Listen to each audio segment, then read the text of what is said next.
Good morning. Welcome to our Sunday worship service. I am Belinda Rhodes, and I will be your celebrant this morning. I attended my first service in 2018. For me, this has been a place to heal and grow. I have made many different connections, and my life is richer for it. I'd like to extend a special welcome to all those who are joining us for the first time. We are very glad that you are here. If you've come in person, you should have received a welcome packet with an information card in it. If you fill that out and drop it in the offering basket, we will be in touch to support you in finding your way into our community. If you are joining us online, there is a link on our website to an electronic version of that same card. Our welcoming committee members have yellow name tags and can answer any questions or point you towards additional information. Anybody here? And me? Whether you are new or not, please consider staying for coffee and conversation after the service, either downstairs in our fellowship hall or in our Zoom room. And now, let's say our words of welcome together. Whether this is your first or your 1000th Sunday with us, and whether you strolled, rolled, Zoomed, ran, or danced in, we are glad you chose to join us. We are one people of many beliefs, identities, origins, sexualities, and genders. All are welcome here. Now, we will take a moment to say hello across the technical divide. First, we're going to show the people joining us on Zoom. If you are at home, please turn on your camera and wave.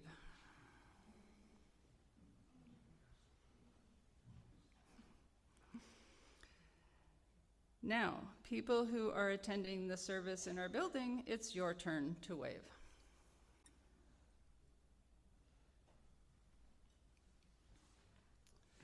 We do have a couple of announcements. So first of all, this is an announcement from the safety team. We now have several panic buttons installed throughout the church. So if there was ever a need to summon the police in a big hurry, they're kind of little pull tabs. You just yank on them and police will be summoned. Alex has one there in the back you can see. So there are 3 of them. One will always be in the sound booth.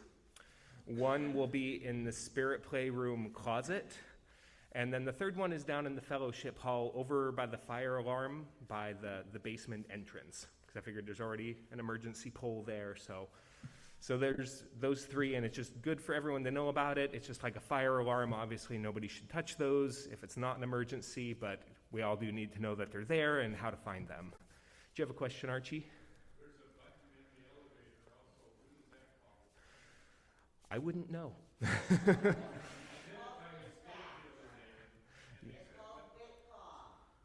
And then they will summon the fire department usually, but it should go directly to WITCOM, which is dispatch. Yeah. I heard a voice and it said, "What's your emergency?" And I said, "Oh, I pushed the wrong button." Yes. Thanks for letting us know. Yes, these pull tabs, they're blue. There won't be any talking or interaction. You just yank it and get out of there. It'll contact dispatch and they'll summon the police here. So it's intended primarily for like an active shooter situation, but anytime we might need the police here in a hurry, we can do that really quick. Okay, so that's one thing. Other thing for any kiddos who happen to be here, roughly age 10 and up, in case you forgot, we have writing club today. So if you did that last time or just want to check it out, you can go ahead, go on up to the 3rd floor now, and Lauren Brown will lead you through some fun activities. I think it's going to be poetry writing today, so it should be a lot of fun. I have another announcement. Okay.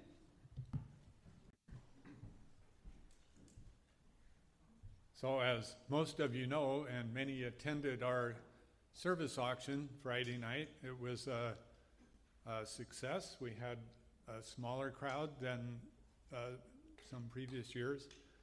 And there are probably about 24 events that still have capacity for sign-ups, and the sign-up sheets are on 2 tables in the fellowship hall. So anybody would like to look those over and sign up for meals and other events.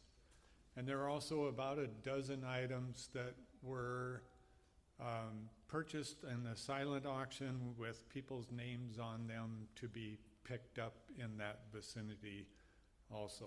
So we have no idea how much we raised, but it was a success and we're glad we did it. Next Sunday we'll have the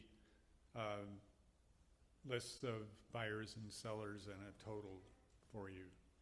Thank you. And can we get a real quick round of applause for Pam Arbor-Green for pulling it together?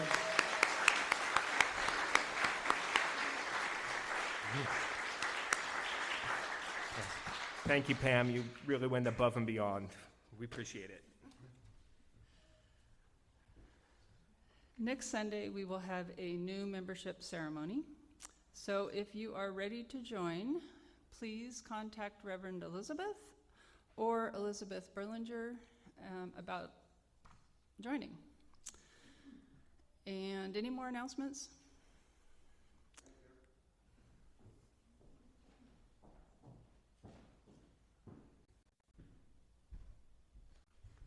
I'm Mike Edwards. The Anti-Racist Reading Group is going to meet Wednesday night from 7 to 8:30 on the 3rd floor, and I hope you've seen the announcements in the emails.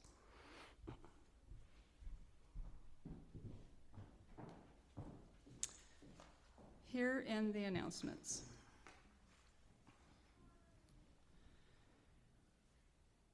We preface our service by acknowledging our church was built on the ancestral homelands of the Nimipu, called the Nez Perce by the French-speaking traders, the Palouse and the Chickasaws, called the Coeur d'Alene. Let us pause and remember that we live on ground that is sacred, ground that was stolen, ground that cries out for justice and for responsible stewardship. May our remembering help us find the courage to do our part to restore wholeness to the earth and all her peoples. We are hoping that folks joining us via Zoom have a chalice or a candle to light and something to light it with. Let us light our chalices together.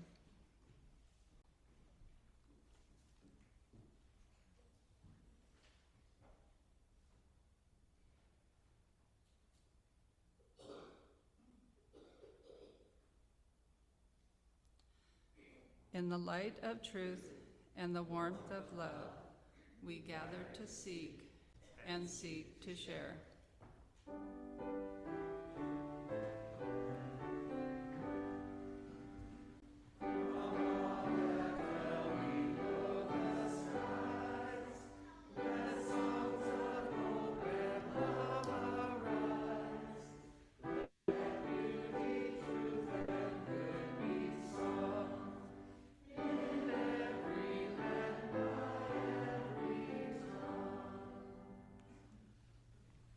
Thank you. Please be seated.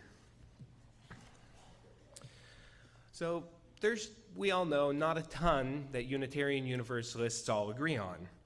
Now, for a while, we had it narrowed down to 7 principles, and that seemed pretty concise, but apparently not enough, because we've now boiled it down to 7 words that we can all agree on. But looking around at our tapestries, you can see they're pretty good ones. Now, one of the things that we all agree on is the value of generosity. We love to give in this church, whether through Family Promise, our Month of Sundays program, the proceeds of our Ren Fair booth, or the little free pantry out front that we restock almost every single day. But there's more to generosity than just giving. Today, I'd like to talk about the other side of that equation, the important act of receiving. For there is no generosity without someone in need and someone willing to be served. And while the values of independence and self-reliance are baked into our culture and teach us to see neediness as burdensome, some kind of shameful personal failing, this is a lie. Our willingness to receive the gifts of others is itself a gift to the world, because it takes both giving and receiving to forge the bonds of loving kindness and beloved community. Before we dive into this topic, though, let's give and receive the gift of one another's voices by singing our opening hymn, From You I Receive, to You I Give, number 402.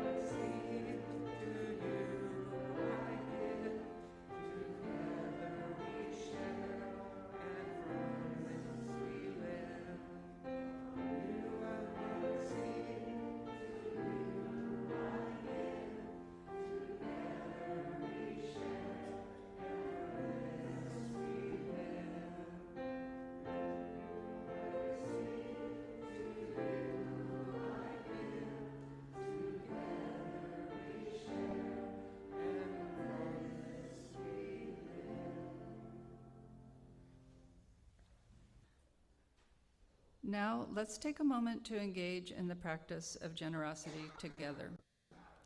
For those of you able to make a financial contribution, the logistics are on your screen. We pay all of the cash from our Sunday offering to local charities whose missions align with our values, a program called the Month of Sundays.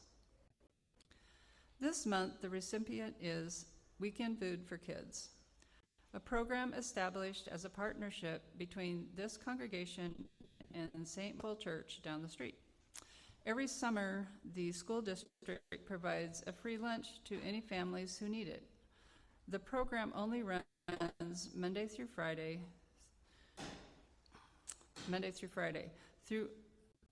and our program, Weekend Food for Kids, provides bags of food to get hungry kiddos from the time school lets out for the summer until it starts up again in the fall. To donate, please indicate Month of Sundays on your check or from the online drop-down menu. In the spirit of love and the continuing work of this church, we will now take some time to practice generosity together.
Our first reading today is Serving is Different from Helping and Fixing by Rachel Naomi Raymond.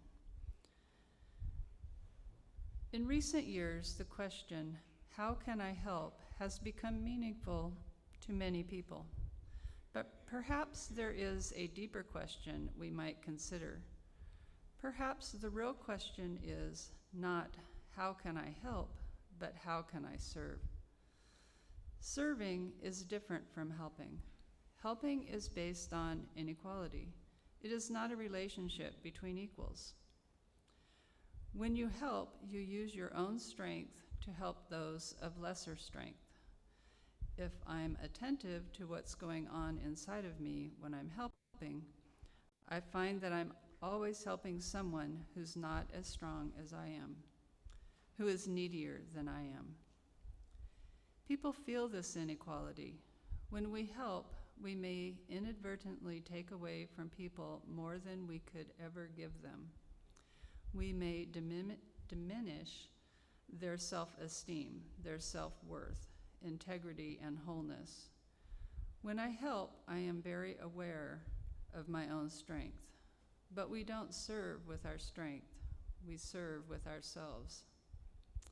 We draw from all our experiences. Our limitations serve, our wounds serve, even our darkness can serve. The wholeness in us serves the wholeness in others and the wholeness in life. The wholeness in you is the same as the wholeness in me. Service is a relationship between equals. Helping incurs debt. When you help someone, they owe you one, but serving, like healing, is mutual. There is no debt. I am served as the person I am serving. When I help, I have a feeling of satisfaction. When I serve, I have a feeling of gratitude. These are very different things. Serving is also different from fixing. When I fix a person, I perceive them as broken, and their brokenness requires me to act. When I fix, I do not see the wholeness in the other person or trust the integrity of the life in them. When I serve, I see and trust that wholeness. It is what I am responding to and collaborating with. There is a distance between ourselves and whatever or whomever we are fixing. Fixing is a form of judgment. All judgment creates distance, disconnection, and experience of difference. In fixing, there is an inequality of expertise that can easily become a moral distance. We cannot serve at a distance. We can only serve that to which we are profoundly connected, that which we are willing to touch.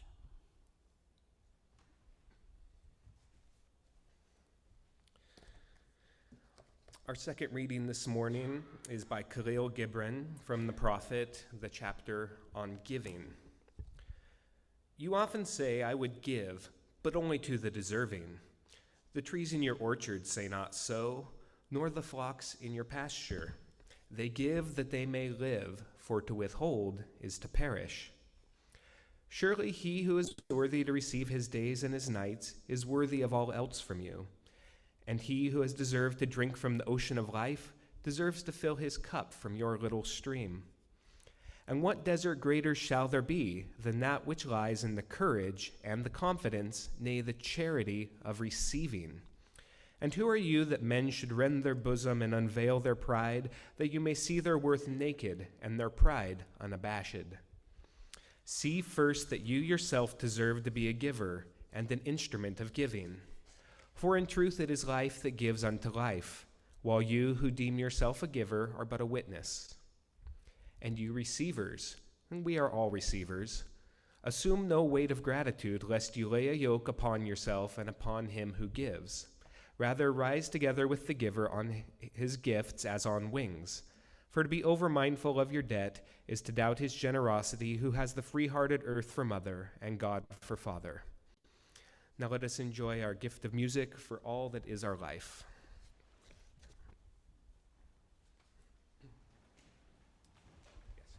Yes, please feel free to stand and sing along.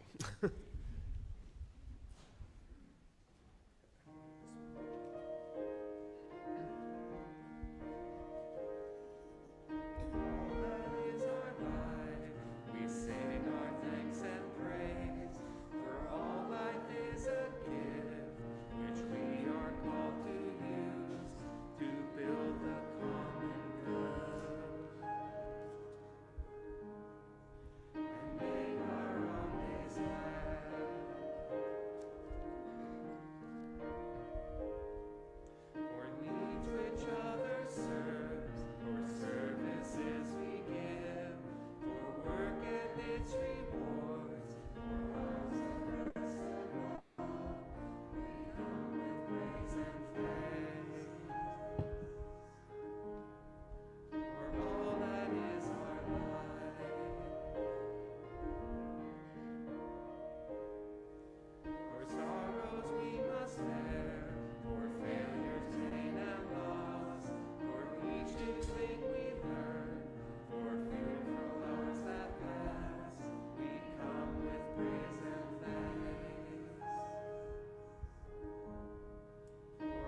Thank you. Okay, let's see. So you can see up on the screen, this is a picture of my son, Taryn, who I think most of you probably know. Taryn is a very bright child. He loves playing out in nature, jumping on his trampoline, making music, reading books, assembling jigsaw puzzles. And as you can see, he really loves the alphabet. You'll almost never see him far from a set of letters. Taryn is also autistic. And if you've attended this church for any length of time, you'll probably recognize him from his balcony dances or his joyful "ee" sound he makes when he's very happy, or his occasional run around the stage in the middle of service. Unfortunately, he's not here today. He's at home with Mom, who's not feeling well, but yeah, he's here in spirit. His name comes from a Gaelic word that means thunder, and he definitely lives up to it. Now, Taryn needs a lot. While he did teach himself to read at age 3, and already at age 6 knows all of his times tables, because he's autistic, he struggles to communicate in words, or to recognize social cues, or to develop personal relationships. Now, while he can fortunately speak enough to get his needs met, we've never had an actual conversation. His classmates fortunately treat him very well, but he doesn't have a real friend. And while he's great at teaching himself new skills, he can't easily take instructions or follow examples, and so it's really, really hard to teach him anything he doesn't already want to, like potty training. As his dad, I would give about anything just to know what he dreams about, what scares him, what gives him joy, who he wants to become, just what's on his mind, but there's always a distance. Now, people assume that having a child with lots of needs like Taryn must be a burden. And I'll be honest, it does feel that way sometimes. But it's also true that getting to be the person who meets Taryn's needs gives me a deep sense of purpose every day. It requires me to become stronger and more patient, more compassionate than I ever would have without him. And while I like to mediate my world through language, his limited access to words has forced me to learn all new ways of connecting and communicating and bonding and parenting. For example, Taryn's primary language is music. That was the way we first were able to get in touch with his world. And so accordingly, we've either learned or invented songs for every activity we do throughout the day. Brandy always says it's like living in Mary Poppins' house. We just sing everything all the time. Parents, of course, like to ponder, what is my child going to be when they grow up? What are they going to give to the world? I have no doubt that Taryn will contribute much, but he's also shown me that sometimes a person's greatest gift to the world is to need the rest of us into being more than we are, more loving, more compassionate, more present, more focused on what really matters. Taryn's needs call forth what's best in me every single day. It's freaking exhausting, but my life is in every way richer for it, and this is what makes neediness such a gift. After all, isn't neediness or even helplessness a big part of what makes a newborn baby so precious? Isn't that why we're so devoted to our pets who need everything from us? Or just ask any teacher, and they'll tell you that the students they get most attached to aren't the teacher's pets, they're the troublemakers, the ones who need the most. Much of the time, we love most what needs us most. Unfortunately, we live in a culture that clings to myths of self-sufficiency, that equates our human worth with our productivity, and sees neediness as a moral failing. Is it any wonder that our social bonds are breaking down when we're shamed for needing one another? The Surgeon General issued an official warning earlier this year about our epidemic of loneliness and isolation. But even back before the pandemic, studies showed that about 3 out of 4 adults regularly felt moderate to high levels of loneliness, and only about 1 in 6 Americans said they felt very attached to their local community. But really, why would we attach when we don't feel like our needs are going to be met by that community? And how can community feel meaningful when we have no opportunity to meet other people's needs in turn? Just think of what a profoundly different world it would be if we could each make our needs known without shame and have some expectation of having those needs met. Now, individualism and competition are very hardwired into our culture, but cooperation is the more fundamental force of nature. Not one living organism survives entirely on its own, and our sense of individuality is largely a myth, albeit a persistent one. Now, I too, alas, am very much a product of my culture. I don't know how many folks know this, but I've been clinically depressed for most of my life. And I did the good American thing. I buckled down, I power through, and I hide it from everybody at all costs, because that's what you do. Try to be perfectly self-reliant, or like the Paul Simon song, I am a rock, I am an island. Now, I know there's some nuance to the song, but I won't get into that. So it was only when this condition started hurting my very empathetic daughter, who was picking up on those feelings and becoming depressed herself, that I finally broke down and tried antidepressants a few months ago. And to my surprise and mild annoyance, they worked. Nearly everything about my life has improved since I started on them. And it was all because I was finally willing to admit my needs, ask for help, be vulnerable. And I only got there because my daughter did the same thing and admitted her need for a mentally healthy father. I still try to force life to be whatever I think it should be, or whatever I want it to be. Yet the truth is that the biggest leaps forward in my life have always come when I chose to humble myself and seek help. And I think there's a lot to that word humbling that really speaks to the way we're taught to be embarrassed about our imperfections and our lackings. I think we need to start building a world where acknowledging weaknesses and deficiencies doesn't require humility, where it becomes something we just do because we're all better off for it. The truth is, as hard as it can be to ask for help, most people are grateful for the opportunity. People want to help, they want to give, they want to be useful and needed. We want to be there for each other. But if no one is willing to risk the vulnerability of asking for help, we never get the opportunity. So let us remember to be grateful to those who provide us the opportunity to give, and to stop thinking of seeking help as an imposition. One second.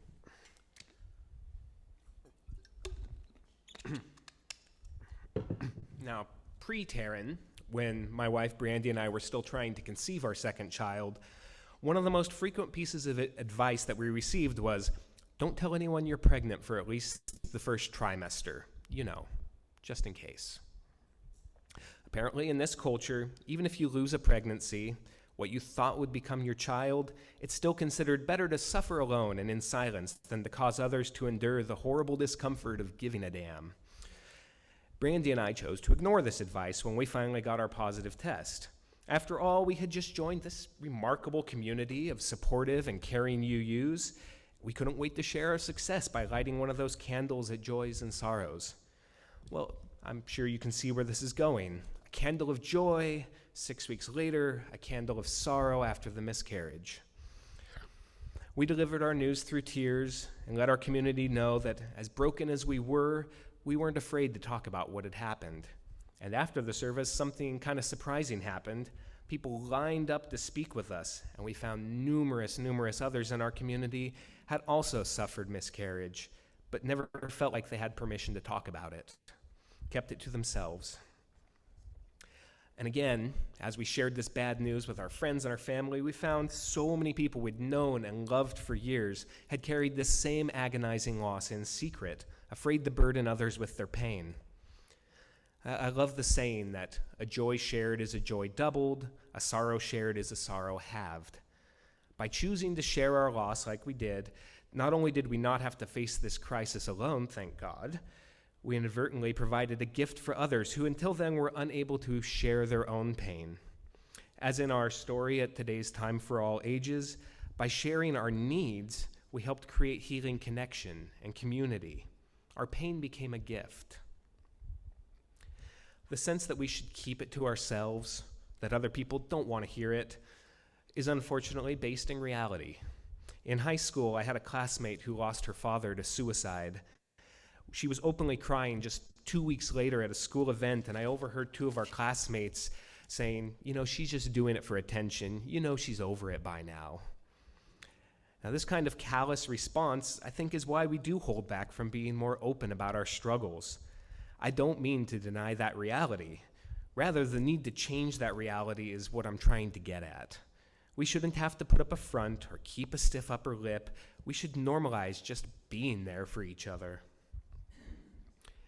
In the Gospel of Thomas, it has one of my favorite quotes: "If you bring forth what is within you, what you bring forth will save you. If you do not bring forth what is within you, what you do not bring forth will destroy you." What is within us can be strength, it can be wisdom and kindness and compassion. We love to share those things. But it can also be woundedness, it can be loneliness and anger and shame. We need to welcome all of these things to the table and be willing to be open with all of them. We're all givers, we're all receivers, and exchanging our things and our ideas and our words, our beauty and our love, that's what draws us together. Those who would only give deprive themselves of the experience of being loved and cared for. Theirs is a life without trust. Those who would only receive, on the other hand, they're deprived of knowing the joy of serving and what gifts they might give. And we all have something worth giving. Kind of the lesson from our story earlier that I like to say off and on: when we all give what we have, we'll all have what we need. So let us learn to approach the needs of others and our own needs with gratitude, hopefulness, and a sense of possibility. Let us deepen our interdependence and connection. And let's stop apologizing and feeling ashamed for needing one another. Our discomfort with this basic fact of human nature is why so many groups in our society are routinely discarded. The homeless, addicts, criminals, the elderly, the poor, the disabled, the needy of all stripes.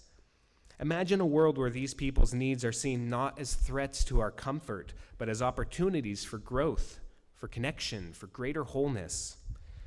There's a reason that of the 7 words that we do agree on, love is in the center, and generosity is just one of the ways that we get there.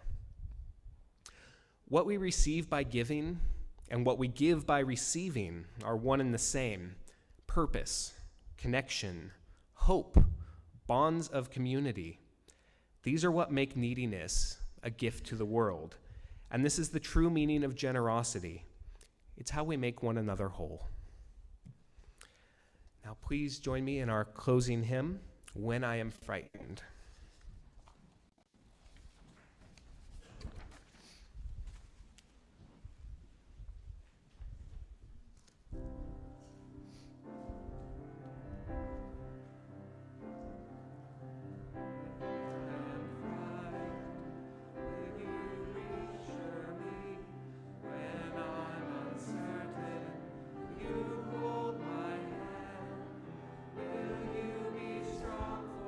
Sing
Our closing reading today, We Give Thanks for Need by Claudia A.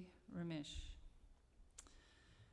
We give thanks for the needs of our community that reminds us of our common humanity. We give thanks for the needs of humanity that help us grow into the compassion of the Buddha, the love of Jesus, and the charity of Muhammad. We give thanks for the needs of our hearts that foster our commitment to share our lives and goods. We give thanks for the gifts given today, our concern, our companionship,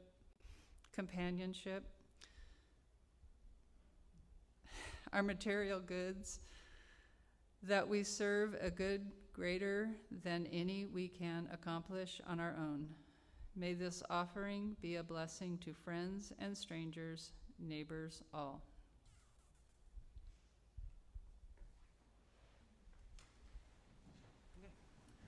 Please join me in singing our musical benediction, There Is a Love.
Okay, and please join me in reading the words for extinguishing our chalice.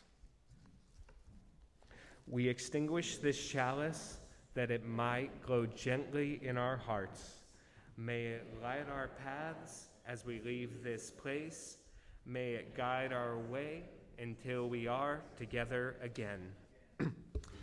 Now, this week could not have provided a more perfect example of this virtue of depending on others. I signed up to do this service because Elizabeth was going to be out of town. I forgot that I was supposed to lead the writing group, but Lauren filled in for me.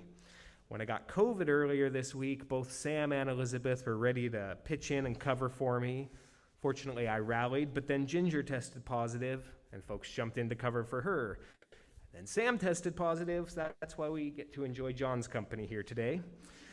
So even with pretty much the whole staff out of commission, everyone pitched in, made this service successful, made the service auction successful, and this is what being in our community is all about.